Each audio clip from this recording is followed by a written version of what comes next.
Bitcoin. My name is Mimi, the Token Chef, and I've been working on a Bitcoin video to really try to explain that and make it easy for people to understand.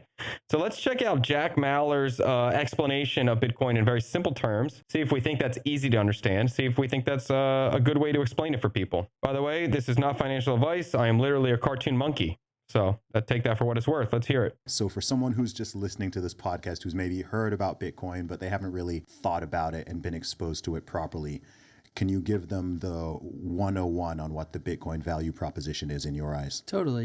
If you don't know I actually who this guy is, Jack Mallers, he owns a Bitcoin company. They use the Lightning Network to send Bitcoin apparently in a very good way, and you can buy and trade on his platform. It's called Bolt, I think. No, what's it called? Shit, I forget. Fuck, that's bad. Anyway, here we go. I think the best place to start is understanding money. Strike? I think it's Strike. A bit better. I like to think of money as our time and our energy in an abstracted form.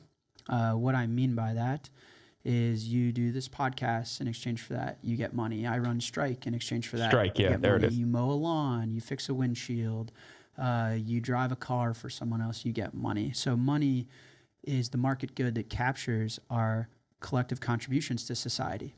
It's intended. Okay, I already think this is too hard for people to get, but it's kind of like he's saying it's a way to freeze and capture your labor. It's a way to grab money is a way to preserve the labor that you already put in to use later. To capture our time and energy so that that time and energy can either be saved or be traded. Right. Right. You can't go to the restaurant after this podcast and say, hey guys, I just recorded a podcast. I'll take 2 steaks. They'll be like, what? I don't want that. That's what we call barter. Mm-hmm. Right. Right.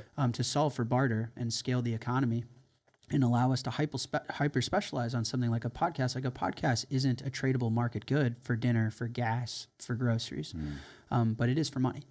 And so money is that market good, again, for abstracted time and energy. Now, if I were to That's such a hard way to... Most people aren't going to get that, though. They're not going to be able to grasp that. my time and energy in wheat, for example. Let's go through that mental exercise. So I work all day on whatever I'm doing, and in return, I get wheat. Well, how good is that money, is wheat being the money, at persisting and saving through time? Well, it's very bad because it's going to go bad and moldy and stale. And so that wheat is going to be worth 0 in about a week, right? Everyone has moldy bread. And then how good is that money in exchange? Can I send that wheat to Europe on my phone, right?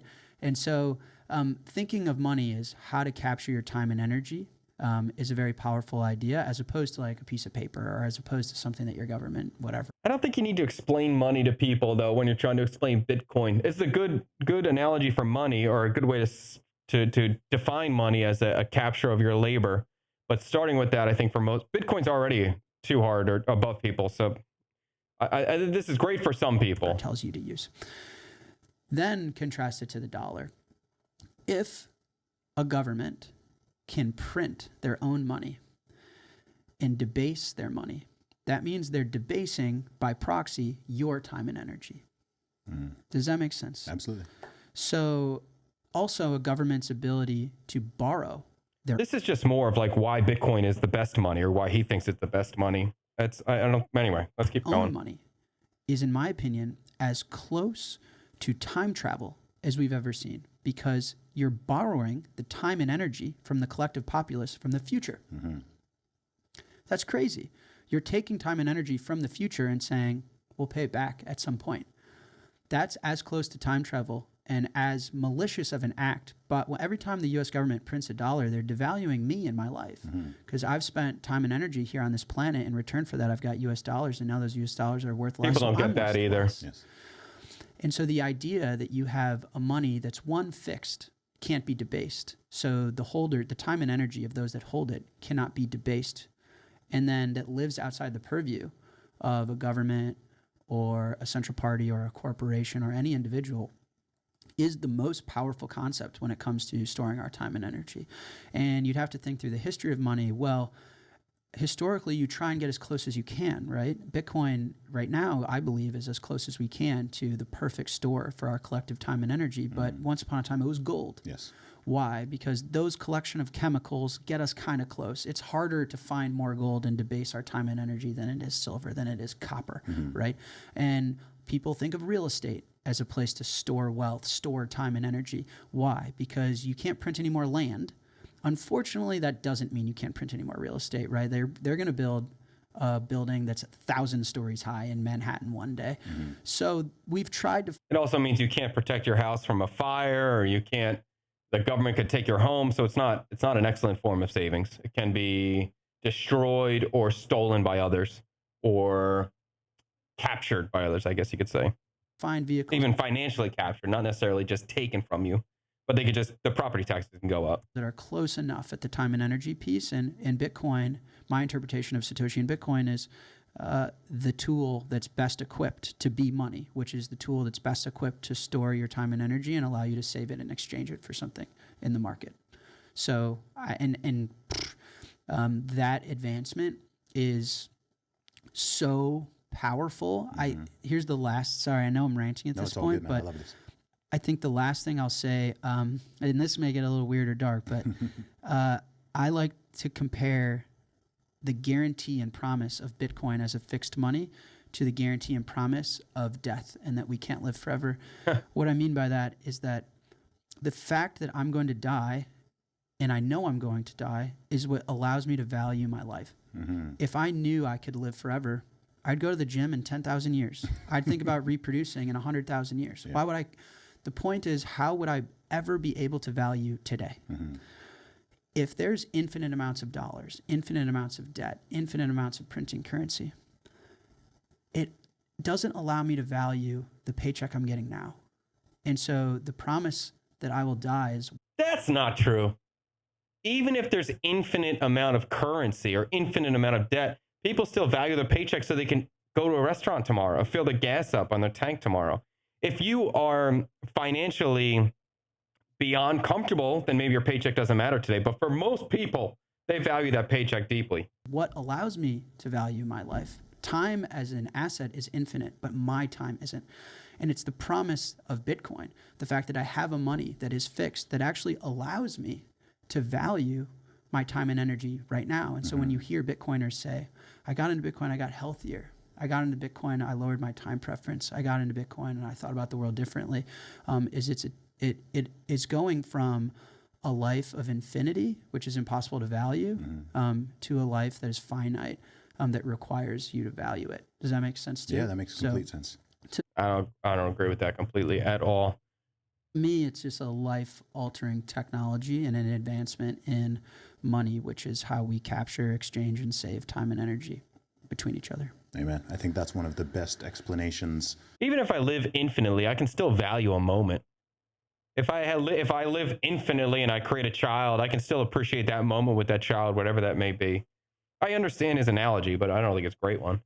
Of Bitcoin, not from the tech perspective, but from the value perspective that I've ever heard. So I hope that resonates with the people listening, man. No, for real, that's powerful. I think that two points. I think two things are really interesting. That his little rant, not even a rant, it was just an explanation. That really just, I think that's a great thing for Bitcoiners, for already Bitcoiners. It's good. But for the average person who doesn't understand Bitcoin or not in Bitcoin, way over their head, way over. That, which is one, money is one of the only technologies I can think of which is worse now, excluding Bitcoin, I'm talking fiat money, is worse now than it was thousands of years ago. The money system, if you were to go back 100 years, 200 years, 500 years, 1,000 years, when things were running off gold and off a gold standard, it was better. That was a better technology.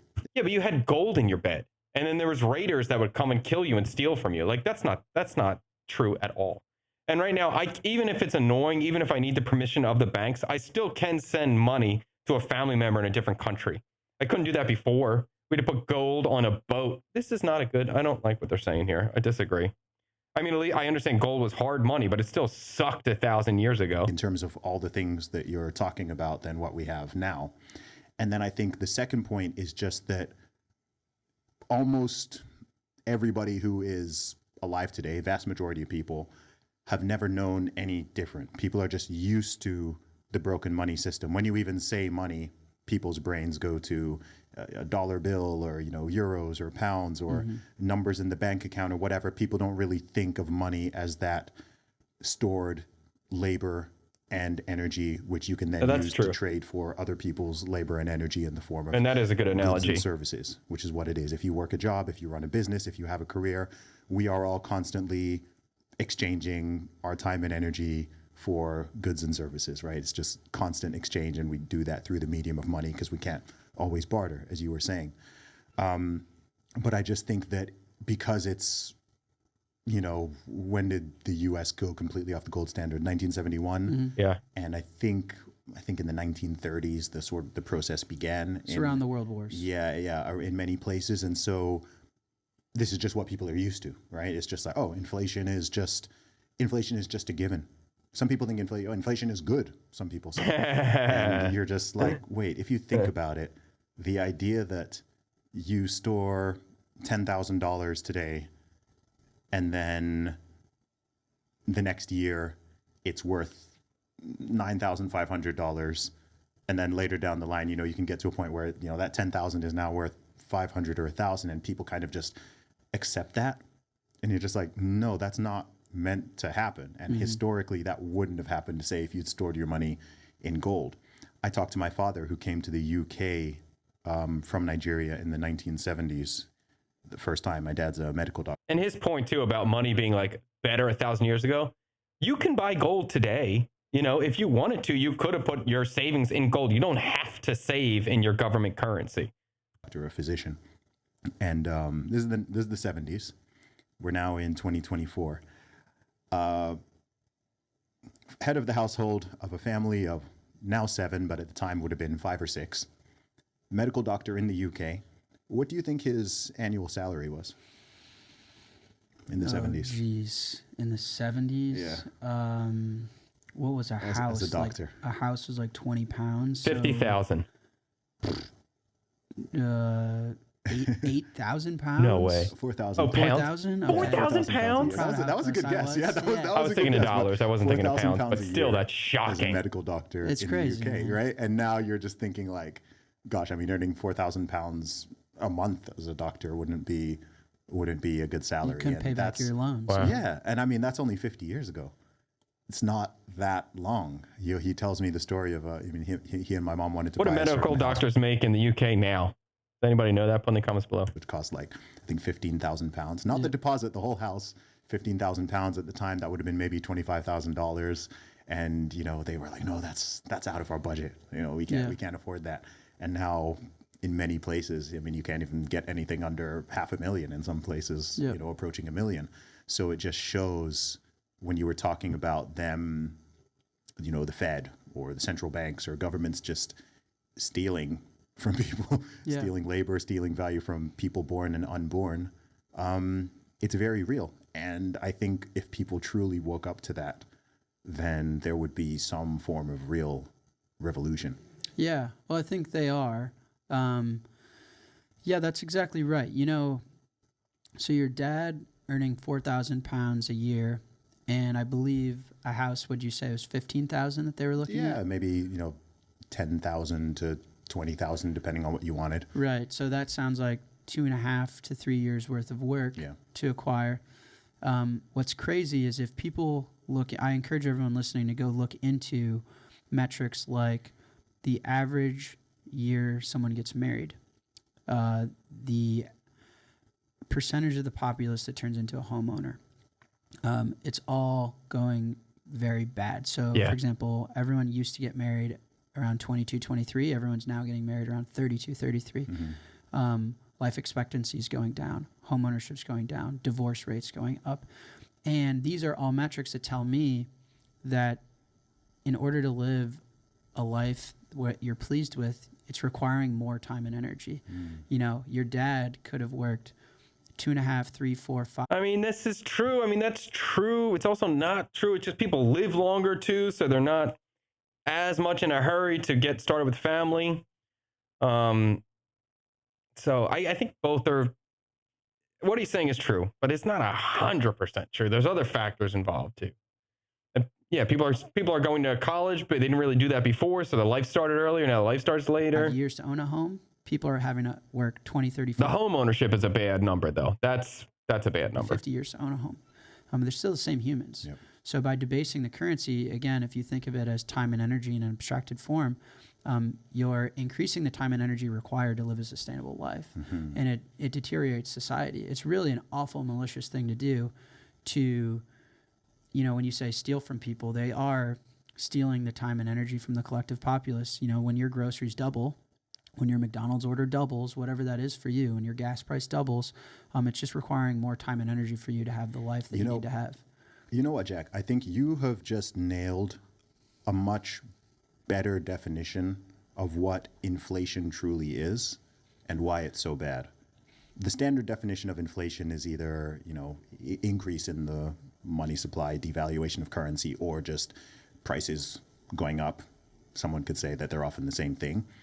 But I think when you think of it as debasing the value of the collective's time and effort, then you see just how insidious it is. Debasing you. Yeah.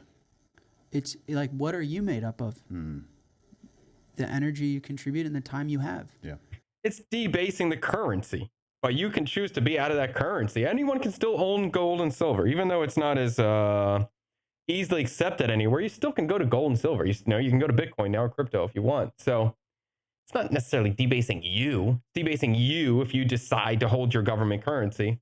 Although I guess it's fair to say that in some countries it's not easy to hold gold, buy gold, or hold silver, or you may be in a situation where you can't keep it physically safely wherever you're at. So, all right. That's it, right? Like, your life is capped with the time that you're given, and your life is expressed through the energy that you contribute. And they're debasing and devaluing. Although you have to be intelligent enough to understand what's going on to make those moves of putting your money in a more secure or hard asset, where most people just don't, and they do get destroyed. So every time they devalue your money, they're devaluing you. And what an awful crime. And so I think we all can feel society deteriorating in many ways. We feel people getting angrier. We feel civil unrest. We feel whatever metric you care about, whether it's health, cancer rates, the real estate market, all going bad.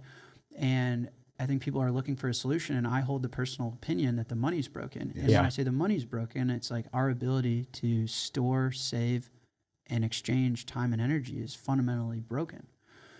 And so why do I care about Bitcoin is, listen, people can have their qualms with Bitcoin, and I appreciate that it's not perfect, and that's why I spend my time on it. But I think it's the closest thing we have to fixing that problem. And there's a saying in Bitcoin, fix the money, fix the world. And when you hear it, when you see it, and you're not familiar enough with the concepts, it sounds maybe a little too insane to take seriously. But that's what we mean when we say that, is that if we can fix the ability to store, save, and exchange our time and energy, I think we can fix a lot of the problems with the world.